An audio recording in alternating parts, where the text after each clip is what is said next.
फिरौन ये क्यों कहता था कि मैं खुदा हूँ? वो सूरज को अपना बाप क्यों मानता था? और हर मिस्र का बादशाह खुद को फिरौन क्यों कहलवाता था? यह सब इत्तेफाक नहीं था, यह एक पुराना शैतानी निजाम था जो नस्ल, जादू और गरूर पर खड़ा था। फिरौन खुद को सूरज देवता की औलाद कहता था और कहता कि हम आसमान के बेटे हैं और हम पर मौत का कोई असर नहीं होता। फिर वही नस्ल खालिस रखने के लिए अपनी बहन, बेटी और कजनों से शादी करता ताकि उसकी नस्ल किसी आम इंसान में मुंतकिल ना हो, कहीं वो खुदाई खून बाहर ना निकल जाए।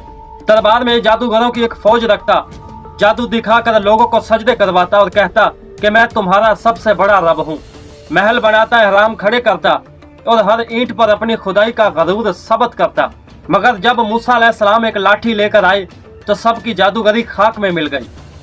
फिर फिरौन डूबा और अल्लाह ने इसका जिस्म बचा लिया और फरमाया कि तू रब नहीं है, तू एक जिंदा लाश है जिसे क़यामत तक महफूज रखूंगा ताकि दुनिया को पता चले कि जो खुद को खुदा बनाता है उसे निशाने इबरत बना दिया जाता है।